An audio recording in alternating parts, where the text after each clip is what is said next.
Hi friends, எனக்கு கடுமையாக பசிக்குது. ஹவுஸ் ஒய்ஃப் எல்லோரும் என்ன பண்ணுறீங்கன்னா சமைச்சு வைங்க, நான் உங்கள் எல்லார் வீட்டுக்கும் வர்றேன். ரெடியா? சரி, நான் ஒரு கதை சொல்ல போகிறேன். நீங்கள் அதை கவனமாக கேட்டுக்கிட்டே எனக்கு சமைங்க, சரியா? ஒரு நாள் எனக்கு கடுமையாக பசித்ததுனாலே என்னமோ தெரில, எனக்கு என்ன தோணுச்சுன்னா, செவிக்கு உணவு இல்லாத போது சிறிது வயிற்றுக்கும் ஈயப்படும் என்னும் இந்த திருவள்ளுவர் கூற்றுப்படி நான் என்ன பண்ண போகிறேன் அப்படின்னா, 3 வேளை சாப்பாடு போட்டால் 3 கோடி ரூபா செலவு வரும்னு நான் என்ன பண்ணேன்னா 2 வேளை குழந்தைகளுக்கு சாப்பாடு போடுறேன்னு சொன்னேன். சொன்னதும் குழந்தைகளுக்கு ஒரே சந்தோஷம். எதுக்கு சந்தோஷம் தெரியுமா? வீட்டு சாப்பாடுலேருந்து விடுதலை ஆகிவிட்டோம்னு. நான் இப்போ மதுரையில் இருக்கேன். சாப்பிட்டுட்டு நாகப்பட்டினம் வழியாக திருவள்ளூருக்கு போக போகிறேன். அங்கே நாகப்பட்டினம் போனதும் இன்னும் அதிகப்படியான குழந்தைக்கு சாப்பாடு போடணும்னு தோணுச்சு. நாகப்பட்டினம் நாங்கிற எழுத்துல ஆரம்பிக்கிறதுனாலையோ என்னமோ 404 கோடி ரூபாய் ஒதுக்குனேன். அப்படியே திருவள்ளூருக்கு போயிட்டேன். திருவள்ளூருக்கு போனதும் அங்கே 2 லட்சம் மாணவர்கள் எனக்கு வரவேற்பு கொடுத்தாங்க. ஓகேவா? கதை முடிஞ்சிச்சு. இன்றைக்கான கேள்வி என்ன அப்படின்னா, மக்களை தேடி மருத்துவ திட்டம் ஆரம்பிக்கப்பட்ட ஆண்டு எப்போ அப்படிங்கிறத கமெண்ட் பண்ணுங்கள். இது நம்ம பிப்ரவரி 24லேருந்து பிப்ரவரி 28 வரைக்கும் நியூஸ் பேப்பரில் வந்த சில முக்கியமான திட்டங்கள் நம்ம பார்க்க போகிறோம். பாருங்கள், அதில் தமிழகத்தில் கல்வி கற்றோர் சதவீதம் 54% கொடுத்துருந்தாங்க. இப்போ நான் இப்போ ஸ்டோரி சொல்லியிருந்தேன் இல்லையா, அந்த ஸ்டோரி முதல்வர் காலை உணவு திட்டத்தை பற்றி தான் நான் ஃபுல் ஸ்டோரியும் சொல்லியிருந்தேன். அதில் ஃபுல்லாக எல்லாமே நான் சொன்ன ஒவ்வொரு வார்த்தையுமே ஒவ்வொரு ஷார்ட்கட்டு. இப்போ பாருங்கள், ஃபஸ்ட்டு 15 தேதி 15ங்கிறது நான் என்ன சொல்லியிருந்தேன் அப்படின்னா, குழந்தைகள் வீட்டு சாப்பாடுலேருந்து விடுதலை கிடைச்சிட்டு அப்படின்னு சொல்லுவாங்க அப்படின்னு சொன்னது 15ஆம் தேதி சுதந்திர தினங்கிறதுக்காக தான் வீட்டு சாப்பாடுலேருந்து விடுதலை கிடைச்சிட்டுன்னு பிள்ளைங்க சுதந்திரமாக இருந்தாங்க, சந்தோஷமாக இருந்தாங்க அப்படின்னு சொல்லியிருப்பேன். அடுத்தது 9 என்ன அப்படின்னா, செவிக்கு உணவு இல்லாத பொழுது அப்படின்னா, செவினா செப்டம்பர் மாதம், அதான் 9. அடுத்தது 2022, அதாவது நான் 3 வேளை சாப்பாட்டுக்கு பதிலாக 2 வேளை சாப்பாடு போடுறேன் அப்படின்னு சொல்லியிருப்பேன். அது 2022. அடுத்து நான் எங்கே மதுரையிலேருந்து கிளம்பியிருப்பேன்னு சொல்லியிருப்பேன். அப்போ மதுரையில் தான் ஆரம்பித்த இடம் ஆதிமூலம் மாநகராட்சி பள்ளி. அடுத்து விதி 110 கீழ் சட்டமன்றத்தில் அறிமுகம். இது எந்த துறை மெயின்டைன் பண்ணுது அப்படின்னா, சமூக நலன் மற்றும் மகளிர் உரிமை துறை மெயின்டைன் பண்ணுது. அடுத்தது இதுக்கு ஆரம்பத்தில் ஒதுக்கப்பட்ட பட்ஜெட் எவ்வளவு அப்படின்னா 33.56 கோடி. அதுக்கு தான் நான் சொல்லியிருப்பேன், என்ன சொல்லியிருப்பேன்னா, 3 வேளை சாப்பாட்டு போட்டால் 3 கோடி ரூபா செலவு வரும்னு நான் 2 வேளை சாப்பாடு போட்டேன்னு சொல்லியிருப்பேன்.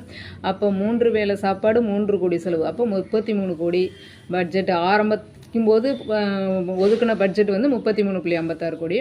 இதனுடைய நோக்கம் என்னென்னா, ஆரம்ப பள்ளி குழந்தைகளுக்கு ஊட்டச்சத்து உணவு வழங்கல், இரத்த சோகை இல்லா நிலை உருவாக்கல், பள்ளி இடைநிற்றலை குறைத்து மாணவர்களின் வருகையை அதிகரித்தல். முதன்முறையாக 1545 பள்ளிகளில் இத்திட்டம் தொடங்கப்பட்டது.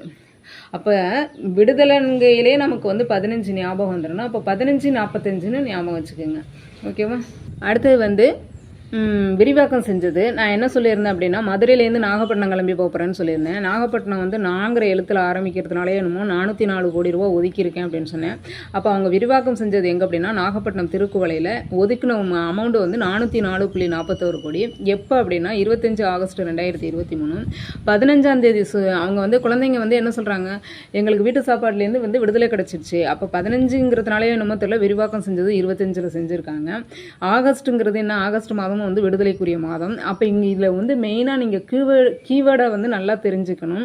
என்ன அப்படின்னா, செவினா செப்டம்பர். அதே மாதிரி 3 வேளை சாப்பாடுக்கு பதிலாக 2 வேளை சாப்பாடு 2022. விடுதலை அப்படிங்கிற கீவேர்டு. இதெல்லாம் நல்லா ஞாபகம் வச்சுக்கோங்க. அதே மாதிரி அடுத்து பாருங்கள், இது 3 வேளை சாப்பாடுங்கிறதுனால 30,000 பள்ளிகளுக்கு ஆரம்பிச்சிருப்பாங்க போல். ஓகேவா? இப்போ 3 வேளை சாப்பாடு நம்ம ஒரு நாளைக்கு எத்தனை வேளை சாப்பாடு சாப்பிட்றோம்? 3 வேளை சாப்பாடு சாப்பிட்றோம். அப்போ ஒரு நாளைக்கு 3 வேளை சாப்பாடு சாப்பிட்றோங்கிறதுனால என்னமோ தெரியல 30 பள்ளிகளுக்கு ஆரம்பிச்சிருக்காங்க. அப்போ 30,992 அரசு தொடக்க பள்ளிகளில் 1 முதல் 5ஆம் வகுப்பு மாணவர்கள், அதாவது 18.50 லட்சம் மாணவ மாணவிகளுக்கு இதில் பயனடைகிறாங்க. அடுத்தது நான் என்ன சொன்னேன்னா, நாகப்பட்டினத்தை முடிச்சுட்டு நேராக திருவள்ளூருக்கு போகிறேன்னு சொல்லியிருந்தேன். திருவள்ளூரில் என்ன பண்ணுறாங்கன்னா, அங்கே 2 லட்சம் மாணவர்கள் எனக்கு வரவேற்பு கொடுக்குறாங்க அப்படின்னு சொல்லியிருந்தேன். அதான் 2.23 லட்சம் மாணவர்கள் பயனடைய உள்ளனர்னு சொல்கிறாங்க. அங்கே அரசு, இது அரசு பள்ளி. 30,000ங்கிறது அரசு பள்ளி.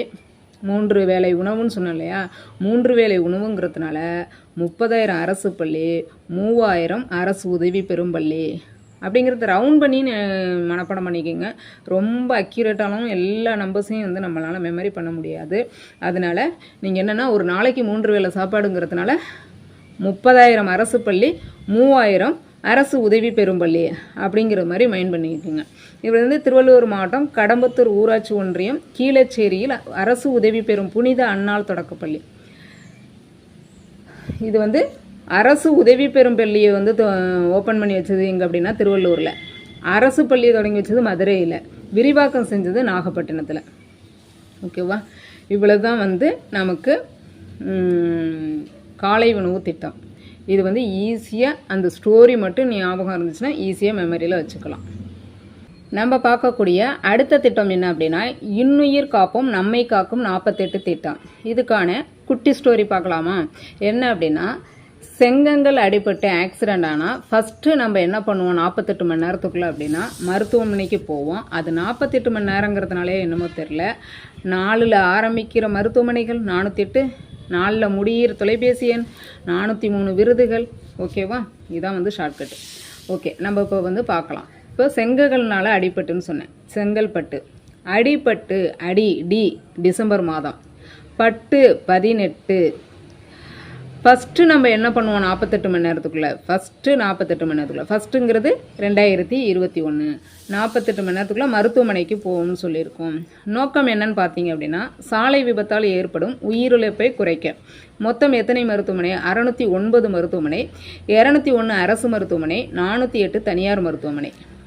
ஓகேவா? இதுக்கான காப்பீட்டு தொகை அவங்க கொடுக்குறது எத்தனைன்னா மொத்தம் வந்து 609 மருத்துவமனை ஒதுக்கியிருக்காங்க. அதில் வந்து 201 அரசு மருத்துவமனைக்கு விட்டுருக்காங்க, 408 வந்து தனியார் மருத்துவமனைக்கு இந்த காப்பீட்டு திட்டத்தை நீங்கள் பயன்படுத்திக்கலாம். இந்த திட்டத்தை குறித்து ஃபுல் டீட்டெயில்ஸ் நீங்கள் தெரிஞ்சுக்கிட கட்டணமில்லா தொலைபேசி எண் 104. இப்போ பாருங்களேன், 48 மணி நேரங்கிறதுனால என்னமோ தெரியல 408 தனியார் மருத்துவமனை, 48 மணி நேரங்கிறதுனால என்னமோ தெரியல 104 நாளில் முடியக்கூடிய தொலைபேசி எண். அடுத்தது டிசம்பர் 25, 2024 என்ன பண்ணுறாங்கன்னா மருத்துவ காப்பீடு. இது வரைக்கும் வந்து நம்ம 2024 டிசம்பர் 25 முன்னாடி வரைக்கும் 1 லட்ச ரூபா கொடுத்துருக்காங்க.